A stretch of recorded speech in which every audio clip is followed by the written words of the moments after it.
but we have two other presentations that they're going to give us an update on. So I'll turn it over to the city manager to give us our homelessness update. Thank you. Good evening, Honorable Mayor and members of the City Council. This is our third reoccurring monthly update on homelessness and homeless services provided by the City of Santa Ana. As an engaged partner, the City of Santa Ana remains at the forefront of addressing this issue using all tools possible.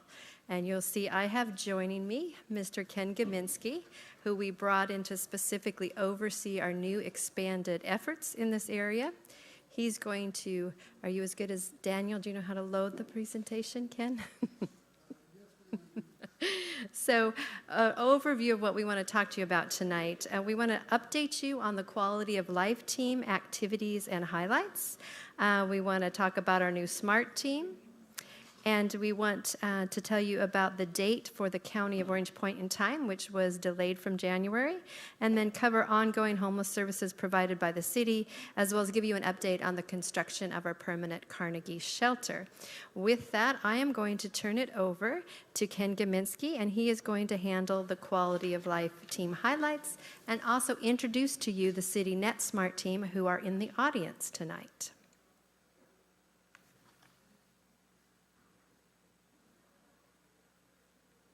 Okay, it's all you, Ken.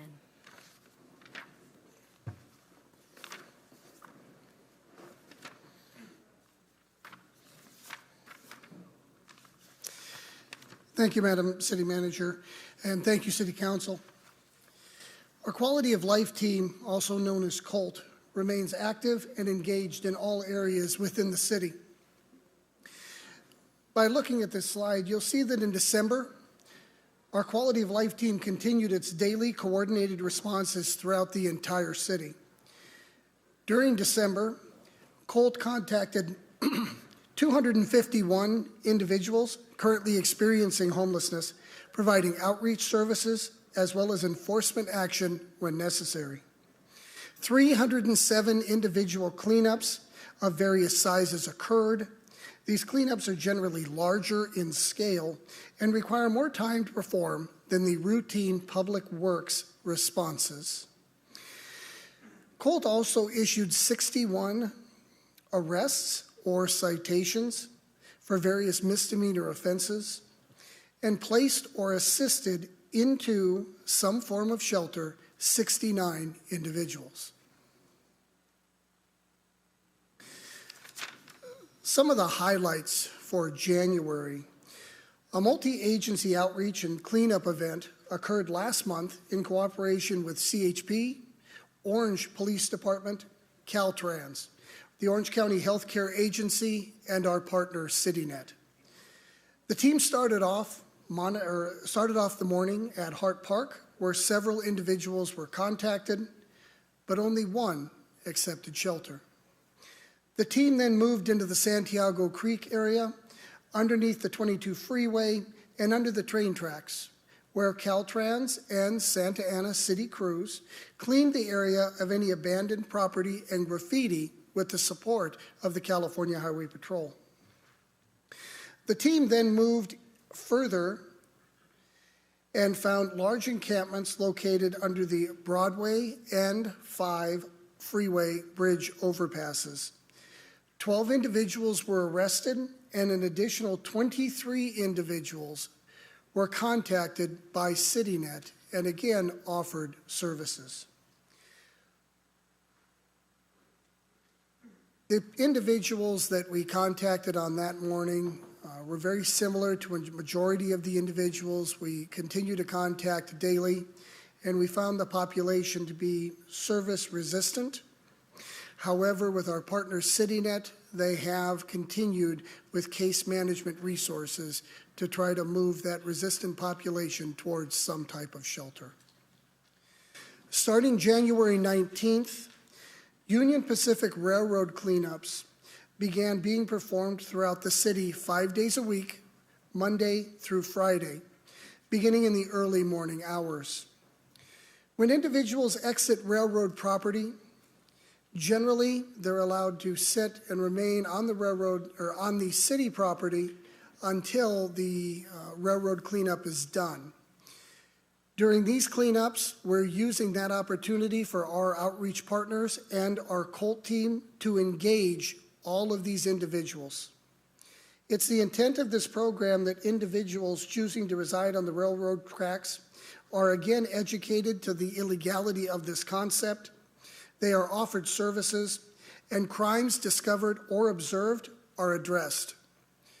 These individuals will have an opportunity to engage with COLT personnel and trauma-informed specialists on a daily basis, not just the 3 to 5 times a month that UP generally comes out. These individuals are given an opportunity to either engage in services, to accept help, or to choose other places to reside. This is an attempt to turn the corner on this specific issue, which has plagued the city for many, many years. When this program started, it was taking cleanup crews all day to simply address portions of the total railroad property. As of this morning, I'm happy to report, the entire railroad property, everything within the city covered by Union Pacific, had been cleared and cleaned in less than 3 hours.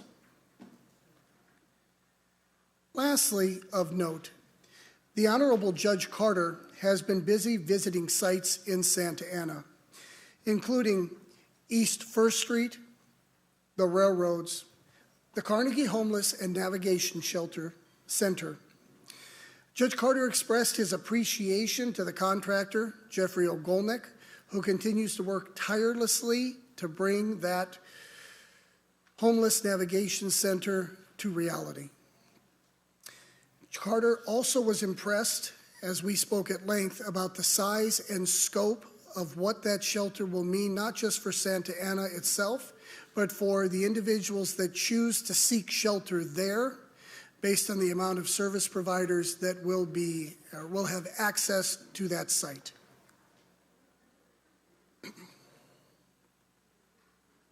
SMART.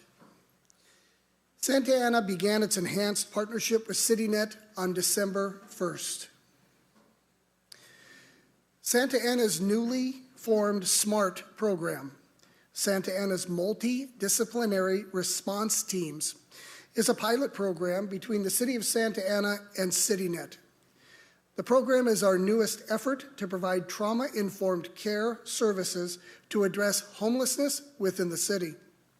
Santa Ana has had a strong and successful relationship with CityNet for several years, and it is through this program that the city expects to expand and enhance outreach efforts. Reports into the My Santa Ana app and a community call line go directly to teams in the field. The goal of SMART is to provide more effective outreach and engagement while better utilizing city resources through a diversion of homeless calls from the Santa Ana Police Department and Orange County Fire Authority. COLT, along with code enforcement and Public Works, stand ready to assist on any homeless calls where additional support is needed by our partner CityNet. This frees up law enforcement to focus on calls that require public safety responses or involve some type of criminal activity. SMART will address all non-emergency homeless calls in an effort to increase outreach focused on providing services, addressing mental health, and helping more individuals transition out of homelessness. As you'll see on the screen, this is an example of a report the city receives monthly, and this is a total outline of all activity the SMART teams have performed from December 1st, its inception, through January 24th, 2020. The information provided clearly shows that our SMART teams are operating throughout the entire city based on calls for service. SMART has responded to 859 dispatched calls from CityNet's dispatch center. 171 of those calls have been diverted from either the Santa Ana Police Department or the Orange County Fire Authority. 146 were self-initiated, proactive contacts created by SMART. 31 were reported via the My Santa Ana app, and a total of 511 calls were received from the community at large. In addition, SMART had 773 contacts with individuals experiencing homelessness. Their case managers are currently engaged with 253 individuals providing that service. They have exited 102 individuals off the streets of Santa Ana and have provided 34 COVID responses from their teams. Hey, Ken, can I just interrupt you really quickly? Yes, sir. Going back to slide 9 on that sort of heat map and where the calls seem to be coming from and the concentration of effort and work. Is that, it looks like it's running east-west along 1st and 4th Street. Is that what it looks like to me? I can almost see my house from here. Is there like a corridor or something that's drawing the concentration of those two arterials? So, sir, what you're seeing is 1st Street and 4th Street along the east and west, and then 17th Street on the north. Those are the highest concentrations of homeless-related calls for service to the SMART team, and I would be willing to bet the highest calls for service to both police and fire agencies as well. Okay. Running north, that street running north is Main Street. Right. And is it a busy corridor for any particular reason, or is it just because those two, one of the theories I know somebody had mentioned to me was that there's some sheet metal salvage yards sort of, a little north of 4th Street, and a lot of, folks experiencing homelessness will find something that they can turn in and receive some, recyclable, monies for that. And so, maybe that's the draw. Is that, or do we have any theories on that? Mayor, 1st Street will continue to be a problem, I believe, as we work with our code enforcement partner on certain different types of businesses that may be increasing the negative impacts of homelessness on our community, as well as 4th Street. The issue with the recycling centers, the motels. Yeah. The issues that you're discussing with the recycling centers, Santa Ana is uniquely accepts a multitude of different types of recyclable materials. In my discussions with the homeless population, we will accept recyclable materials that many other cities don't allow. As such, it's not unusual to find individuals currently experiencing homelessness stripping the plastic off of copper wire outside of these recycling centers before they will then take the recyclable inside and leave the trash out and about. It is not uncommon for individuals currently experiencing homelessness to utilize scavenging to come up with items for recycling. And so you will see an increase in the amount of calls for service and activity generally around our recycling centers, sir. Got it. Thank you for that. Thank you.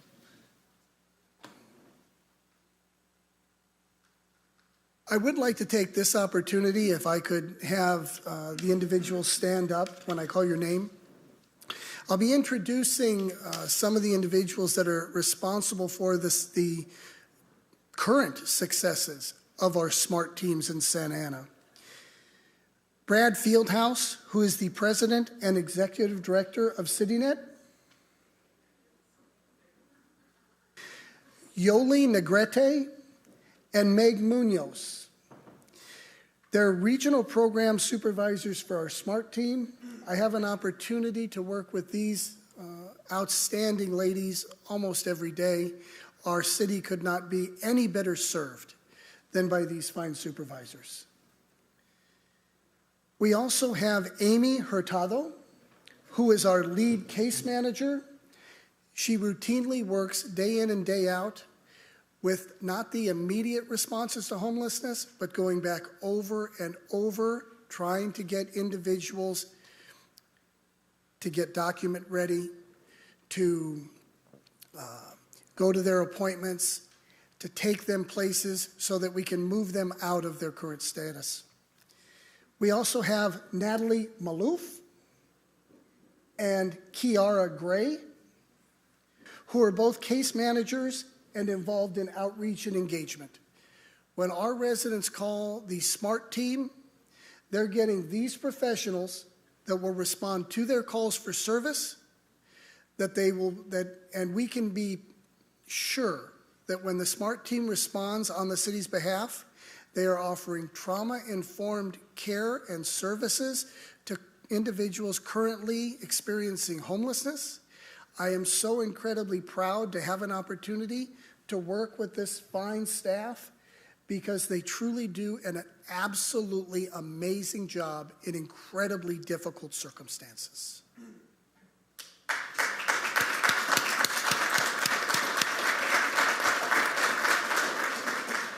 Thank you all very much for being recognized and for more importantly doing what you do and what you're going to be continuing to do for the residents of Santa Ana. Thank you all very much. I'd like to turn it back over to the city manager now. Okay, Mayor, I know you're on a timetable. I think I can get this wrapped up by 7 o'clock. So next, just briefly want to talk about the point-in-time count. As you know, the U.S. Department of Housing and Urban Development does this biannually, and it was delayed from January, but the County of Orange and the Orange County Continuum of Care will conduct the sheltered count the night of Monday, February 21st, and the unsheltered count starting the morning of Tuesday the 22nd through Thursday the 24th. The City of Santa Ana's count will be held on Tuesday the 22nd. Some benefits of the point-in-time count: it provides the public the opportunity to get involved. It's the opportunity to reconcile and update the Veterans Registry and brings us one step closer to ending veteran homelessness. And it's also an opportunity to count families and transitional age youth experiencing homelessness. For those of you that are interested in volunteering, they do need a lot of volunteers to pull off this point-in-time count. There is training for the volunteers. Anyone that's interested, you can go to the website www.everyonecounts.oc.org. And the preliminary point-in-time count results will be available in April, with the finalized city-specific information available by June. For the volunteers, they need 400 for the February 22nd count, and each team member will be equipped with an identifiable count t-shirt, a branded Everyone Counts OC tote bag with snack kits and survey incentives for survey participants. The organizations involved in this effort will be led by the Orange County Community Resources Agency and will be supported by CityNet, 211, and numerous other nonprofits and volunteer organizations. In addition, 34 city agencies from across the county, law enforcement, OC Public Works, and independent community volunteers will play very important roles. Volunteers are required to show proof of COVID vaccination or a negative PCR test within 48 hours of their scheduled volunteer shift. Next, I would just want to talk briefly about we know the impacts homeless has on the quality of life, and through collaboration and coordination, I'm very proud of what we have done. So briefly, I want to talk about just the shelter and housing. Santa Ana remains at the forefront of providing housing options for individuals experiencing homelessness. Currently, the city is utilizing the Salvation Army Hospitality House, an interim family motel program, and the Lincoln Commonwealth to provide emergency shelter, beds with wraparound services until our Homeless Navigation Center at Carnegie is opened. In total, we have provided shelter beds for 499 persons currently experiencing homelessness in 2021. And today, the Salvation Army Hospitality House has 65 residents, leaving 10 beds open. The Carnegie Center remains in construction and will be opening this month. And as a further demonstration of our commitment to the homeless crisis, we're proud of the 227 permanent supportive housing units completed and located within 5 different sites in our city. And an additional 207 units are currently pre-development or under construction at 5 additional locations. So in total, the city will very soon have 437 permanent supportive housing units. In addition to that, having our own housing authority, we currently have vouchers that we set aside specifically for individuals experiencing homelessness, and to date, 422 vouchers have been issued. Let's talk about the Navigation Center. We have some additional update. You can see from the picture, it looks quite differently than the picture that you saw at the last homeless update. Flooring, painting, lighting, and tiling is currently underway inside the shelter. Outside the building, a lot of improvements are taking place, and staff continues to work tirelessly to keep the construction moving forward. Also assisting the contractor with various permits and also issues with Southern California Edison. By mid-month, we hope to begin moving the furnishings and equipment into the building, and then as we prepare and transport for the new shelter to receive 115 guests who are currently at our other shelters. If you have any questions, Ken and I are available, and I think I've left you 2 minutes, Mayor. Made it right under the wire. Thank you for that presentation. I appreciate it, and thank you. Let me go ahead and bring it back to the council, see if there's any questions or comments, being aware that we have 2 minutes before we start our redistricting public hearing. Councilmember Peñalosa. Thank you, Mayor Sarmiento, and thank you, Mr. Gaminsky and Madam City Manager, for that presentation and update. I do want to ask a couple things, because I know that we keep referencing to individuals experiencing homelessness, but as a lifelong resident of the city and driving around daily, this is more than just individuals experiencing homelessness. This is a lot of individuals experiencing mental illness and severe drug addiction. I could tell you right now that the reason why we see a concentration of homeless individuals along First Street is the methadone clinic, for one, and the half a dozen rundown motels that we allow to just run wild with no checks or balances. I don't know how they get an operational license, given the amount of calls that we get for those areas along First Street, which are very problematic. And what I want to ask is, you mentioned that at Hart Park, when we did the sweep, there was, I forget the number of individuals you came in contact with, only one accepted service. I believe the number I gave was 23, and we were only one person sought shelter. So what happened to the other 22? 7 were arrested, and the remainder were left if they were not violating the law. Okay. The park was open.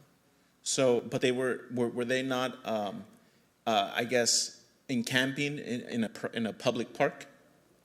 So when we started at Hart Park and moved our way all the way down the creek bed, it's unlawful to reside or camp out or be under some of the bridges. Those are violations of law. Those people were issued citations. People that had warrants were arrested and taken. But if we found people that were just in the park or in the creek that were not violating a law, they were offered services, and we moved on from there. Okay. So, and I'll try to wrap up in the next minute, because I know but you know, I also want to make sure that our community hears and understands, because this is the biggest and most critical issue that our residents ask me a dozen times a day. Today in Henninger Park, we were dealing with this. If you recall, I want to call you Deputy Chief Kaminsky. That was your last title.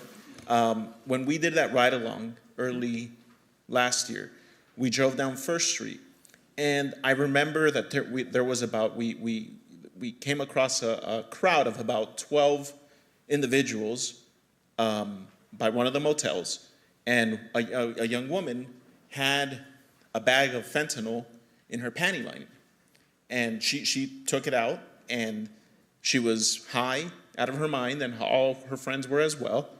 And so how do we address that? How do we keep that? Because that concentration on First Street, I can guarantee anybody listening that it is not just people experiencing homelessness, it is people experiencing severe drug addiction, breaking the law, and participating in criminal activity. So how do we keep that from happening along that street? I mean, what kind of continued, because I don't think that, and thank you so much to the CityNet individuals that are here, that are offering resources, but a lot of those people are not going to, want to even talk to our CityNet personnel because they're not just experiencing homelessness. Quickly, I would answer that in saying this, sir. I've had several ongoing discussions with the chief of police about what drug activity along East First Street looks like. And the chief is completely engaged in trying to come up with some long-term solutions for that problem. Additionally, I have had several conversations with Alvaro Nunez, who oversees code enforcement as part of the Planning and Building Department, and there are discussions as to what long-term solutions along that corridor can look like. Thank you for that, and I just want to also emphasize that it's not specific to that corridor. It's Main Street, it's Bristol, it's Edinger, it's Fairview, it's Harbor. I mean, it is a just sad situation happening on our streets because it's not, they are severely addicted to drugs and suffering from mental illness and doing anything they can to get that next fix. Breaking into people's homes, breaking into people's cars, stealing catalytic converters. I mean, you name it. It is a huge epidemic that is, our residents are paying the price for it. And it's just unfortunate to get call after call after call regarding this issue and running out of things to say because it just seems like it never ends. So I appreciate it. Thank you so much to everyone involved. But let's make sure that we get these at least monthly reports and time them after the public hearings because it is the #1 important issue in the city our residents are asking for, and to quickly run through it because we have a public hearing is also not appropriate. But thank you both. Yes, sir. Thank you for that presentation. Thank you for the question. What I want to do is we're now going to interrupt the meeting to go to our public hearing on redistricting. But I do, Madam Clerk, and with the indulgence of my colleagues and staff and public, I want to keep ourselves at 3 minutes. So please time us. The public has 3 minutes to speak. I'd like us up here to respect that unless there's some overwhelming reason why we can't. I don't want us to continue restating the obvious. We know things are problematic, and let's try to get to some solutions as opposed to talking about what the concern is. What I would suggest for the next homelessness update, Madam City Manager and Madam City Attorney, if you'll please give us some guidelines as to what legally we can do. Because I think there's confusion about what we can and what we can't do, and we are bound by law. You can't arrest somebody for being poor. You can't arrest somebody for not having a home. You can certainly arrest somebody for trespassing, for doing something illegal, but we have to separate the two. I don't want us to speak in convoluted statements or overly broad comments. I want us to be specific as what the law allows our not only our officers, but our team, our civilian team to do. So that clarity would be helpful at the next presentation. So let me go ahead and interrupt. Mayor, Councilmember Hernandez has his hand virtually raised. Go ahead, Councilmember, briefly, because we're backed up now. Absolutely. I just wanted to say thank you, Mr. Mayor. You're absolutely right. When communities of colors struggle with addiction, they go to prison. When affluent communities struggle with addiction, they go to rehab. We need to shift how we respond to people in crisis and people that need our help and assistance.